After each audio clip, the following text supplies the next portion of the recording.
When the controversial and Solomon, it was that time in Series 3, the stepping stone to Series Prime. Angus McPherson won, but did he deserve to be the champion?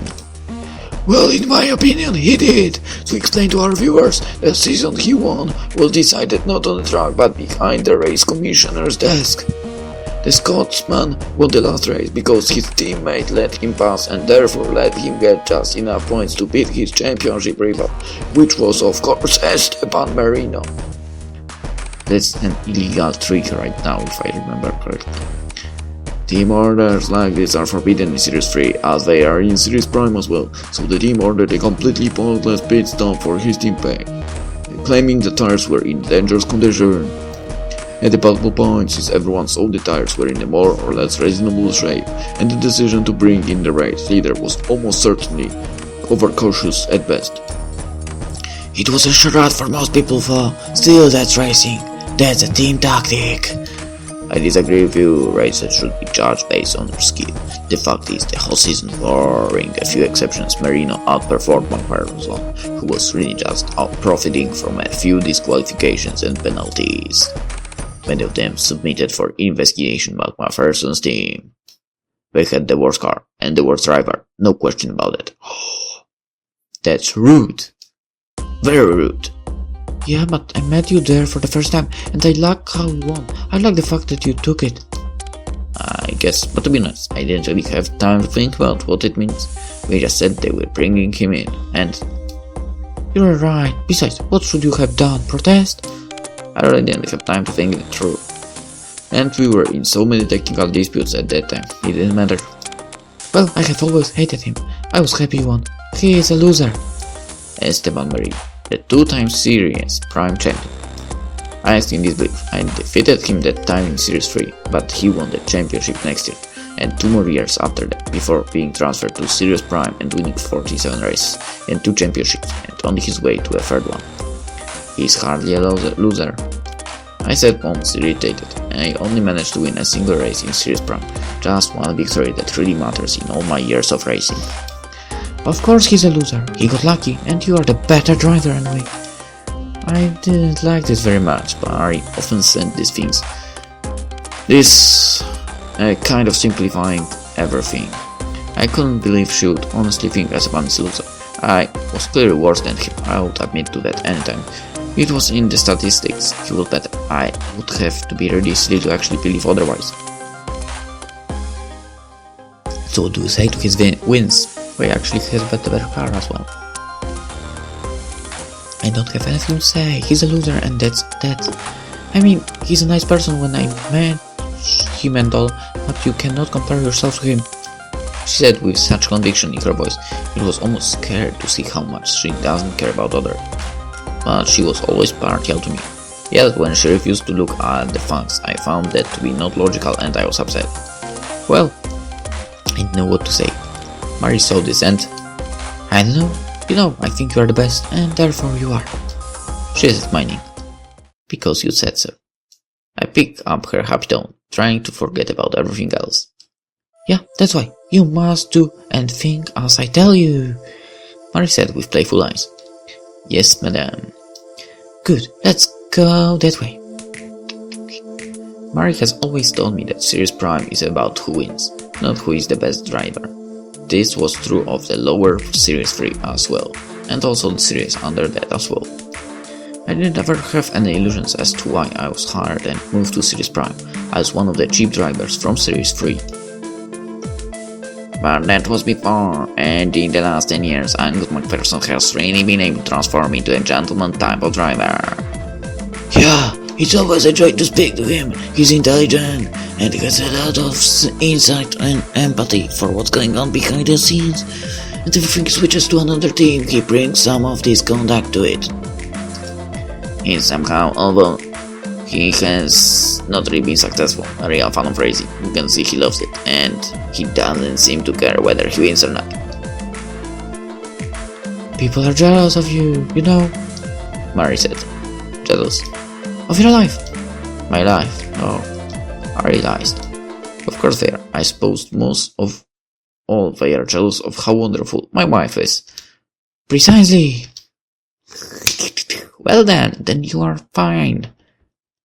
As we were walking around the palace garden, I was again thinking about still returning Series Prime, the fans.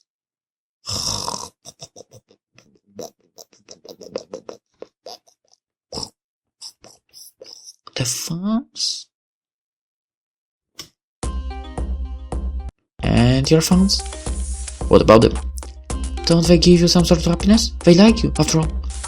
It was true, I had a few fan clubs, and in my hometown, the club was very active. I visit the Kirkcaldy club site often. They're really partial. They believe you are the best train racer, and the Belgian club loves you, how you treat Spa as your home. Well, I love Spa, I really do. Yeah, I like that track as well.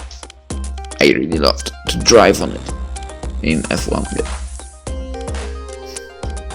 And since we're living in Belgium, anyway, it has sort of become my home track.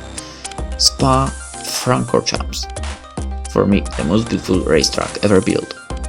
It's a natural track, which means it wasn't built to please the fans, like these new tracks designs, which snake their way into themselves and are flat to give the spectators on the grandstands the most view. Spa-Francorchamps was made for racing. I love every corner of the track. Euroc, of course, La Source, Malmedy, and my favorite, the bus stop, in its old layout. It often rains in Spa, because it often rains in Ardennes. Nowhere do my fans turn up so numerous as in Spa. I am always grateful for that one banner that I see, which says, "You are home, Angus." You see, there is always someone to race for. But my fans are nowhere near as numerous as the top people's fans. And what? Well, do you want more fans? I guess so. Would that make you happy? I guess. But how many? Would you be happy if you had the most fans? And if you haven't even had all of the fans and there was just this one person rooting for someone else, would that upset you? Tell me. Mary was looking and expecting me to reply. I just decided I hate you. I said with a joking tone. You poor racing driver with 20 fan clubs. What's the matter? Mary smiled. I'll tell you what the matter is. You always ask these questions every time I bring up this topic. Oh crap. This will end up as an argue. Of course I do, they work on you. Yeah, but they don't solve anything. Well, maybe that's because they aren't really questions with an answer. You are just trying to confuse me now, I replied in a joking tone. And as much as I didn't like ending it like that, I knew she was right. This was not something I could change or realize, and then everything would be alright. I would have to ask myself these questions over and over again, and in different ways. They would have different answers. The truth was, I was not going to set any records. I was not special as a racing driver, and that was it. You could say that being older I had experience, but that accounts for almost nothing. No amount of thinking could change that. It wouldn't solve anything to decide not to care, because I did.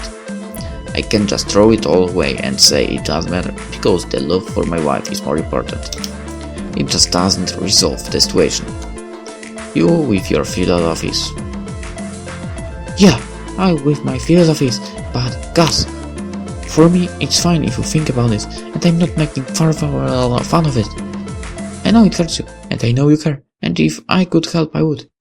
I just don't want you to be bitter. I know you won't, but, you know. Should we go now? Asked Mary after we finished eating. It was only 5 when we came here, but because we didn't get any lunch, we decided for an early dinner. We ended up in this restaurant. It had a nice atmosphere, and they even had my favorite dish. Let's go! She smiled happily. We paid and got ready to go. So, what now? I asked. We can walk a bit.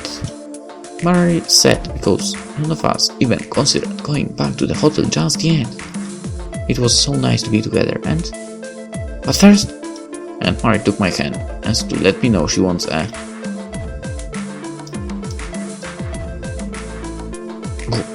It was a wonderful time to take a walk, and Mary got a bit colder, probably from the cool drinks, so she had her vest that she liked so much. We ended up talking about how we started going out together. It It was very similar to this. We would just walk and be talking. And at that time I was raising in Series 3, and so I wasn't really known. These days a lot of people recognize me. Luckily here everyone seemed to let us alone. And it seemed like now people were just looking for a peaceful stroll, a conversation with someone else. The city seemed to slow down. And that one time the man at the stationery store got it from you. I said, remembering one of the arguments we had together. I don't know why we talked about this, but sometimes we did. We remembered old arguments. That was your fault, mind you. Well, of course it was my fault. I said in a factual tone to tease Mari. Are you making fun of me? The whole thing was a small incident when we were at the stationery store together, and we were arguing about something that I don't remember anymore. Mari already wanted to pay because she already found what she wanted, but I wanted to look a bit longer. But since I was carrying her things, I just kept on browsing the store and she couldn't pay, because both of our wallets were with me. The shop clerk saw that Mari was irritated, and so he said something about what I was doing being really nice in an ironic way. I heard what he said and I was going to ignore it, and was thinking about the fact that it wasn't his place to comment like that, when I heard Mari turn on the clerk. She really seemed angry, telling him it was none of his business, that he had no idea who was right or wrong, how insulting his behavior was, and how dare he judge other people like that. I quickly came to Mari and we left together. We didn't even buy what Mari wanted. I'm not making fun of you. I love you. I love that you don't like when people are mean to me. I hate them. They don't love you. They don't know you, and so they don't care about you, so they have no right to judge, she said in a somewhat honestly exaggerated tone.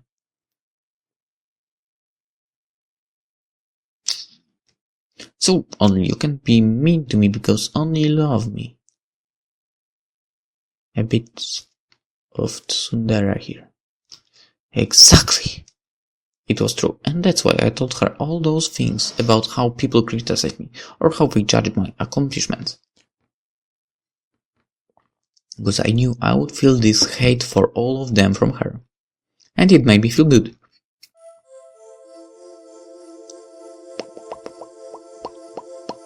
Oh, did I tell you about how I found out the reason for the different time they lay their eggs? Yes, Mari asks after a while, when our talk has moved on to another things. Only 1,000,000 times over the phone. Ah, that was so great. I came up with it all alone. And she started explaining how she figured out one of the things her team was working on, where she got the idea from, and all the details. She was very proud of her finding, because in many ways it moved the project forward. But it also confirmed what she has been saying from the beginning, even though the team decided to look in a different direction. So to come back and prove she was right in this matter was a really good feeling. You are the best, I know it. You're the best around, I said, and I really meant it. Before I would say it, but I would probably acknowledge that a professor of great stature in the field is better at this. But as I learned more and more about their work, it wasn't so clear who is the best in the field. And more, my confidence in Mari's abilities grew. The more I knew her, the more I was certain that other people aren't really better than her. So quick again. Oh my god. Mari smiled as she was kissing my face when we were back in our hotel bed in the night. So the guy is basically fast in bed but slow on the track. You say that, but look at you. I ran my hand through her, gently kissing her body. Don't laugh at me, she said, breathing calmly. I'm not laughing at you. I love you. I love you too.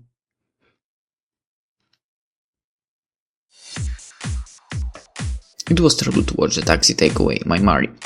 She was off to catch a train while I waited for one of my colleagues to pick me up. We had a press event later that evening. I felt sad because I knew that once he arrives, my world will change. But I was happy he was running late because I wanted to have this moment a little bit longer. I was also happy that he didn't interfere with me saying goodbye to Mari.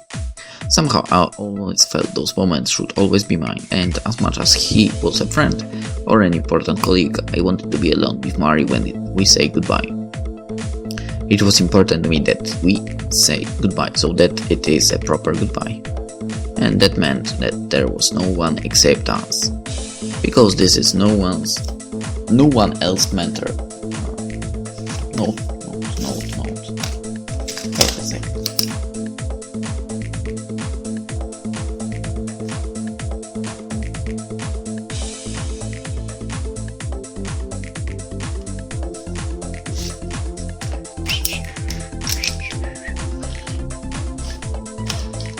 As I stood there, I also felt that this is still our time together. It would only change once I'd seen my friend's car. But for now, I was still with Mari, even though she was already on her way. It was the feeling that stayed with me. This was such a wonderful weekend, and I felt this was how it was supposed to be. And I felt such a strong bond with Mari. It was difficult to explain, but I just felt that she and I simply belong together. Do you know that feeling? I don't. Yet. Hopefully yet. When we are together, it feels right. It feels like this is a state that has meaning. Well, at least... No, none of the people. I never had a bond with anyone like that. Anyone I've been with. Whatever. The future waits. I'm supposed to wake up next to her and kiss her. To listen to what is new at her workplace. And I am supposed to plan our future with her. And talk about our babies, or where we will live. And my friend still wasn't coming, but that was okay. I was in a rush, and I could think about everything. Not that it would matter, because I knew I wasn't going to come to any conclusion. I knew this, and even though it sometimes looked like I have decided, I haven't. But it doesn't matter, because this is how these things go. And me and Mari talking yesterday, it was our way of reminding ourselves of what we want to do and how to do it. And we want to be together. This is the most important thing. We haven't been truly together for quite some time, and I think we both really miss it. It made me happy just to see Mari, to be able to be near her, so that I can just look and I would see her. Or just to be able to come to her and give her a kiss. She is everything I have. I love her, and she always gives me new energy to do this. Do things. And it's because of her that I like my job, because we both do our job so we have money and so we can feel like we are doing something meaningful. And if I have doubts, I need only to talk to her, and I know that somehow everything will be fine. ATP projects. Because she's here. Not because she will help me, but because she cares about me. And when she says so, who knows, maybe I really am the best racing driver. Who is to say with certainty?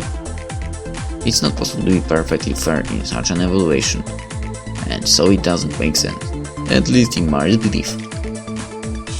The Morane Crisis. The title of the game. I hope this gets resolved. The financial difficulties that we as Team Morane have. And I would love to find some new enthusiasm for racing. Even though it's very likely, I simply won't. I love racing, but I'm exhausted by competing. I guess it's because it never ends. There is always someone that is better or more successful. It's enough if there is just the possibility of that, in fact. And I know that I cannot do anything in Series Prime anymore that would make me significant. I guess there's always some small part of what I did that will influence someone else, but that doesn't give me what I am looking for. I wanted somehow to achieve something definitive that no one else achieved and will never achieve again. But maybe I started to think about it too late, or maybe there is just not enough time to find out what it is, or if it exists. No one person is better than another person, but you are better than everyone else. This is what Mari once told me as a kind of joke, but it really made me happy. Especially because I know that she, in a way, sincerely feels like this. I stood there and I wondered whether I should quickly call Mari to say goodbye once again. I had my phone in my hand already when I saw the car of my friend. I waved at him, and all my thoughts had to change. I took a deep breath and smiled inwardly. I got Mari, and she loves me. I started to think about what I need to do and took my notepad. I hope to go through some of the things with my friend while on the road. There is a lot of work to be done, and I can contribute to helping the situation with Morane through some of my contacts. Maybe he will have some news as well. There was a meeting with the accountants on Saturday that was called on short notice.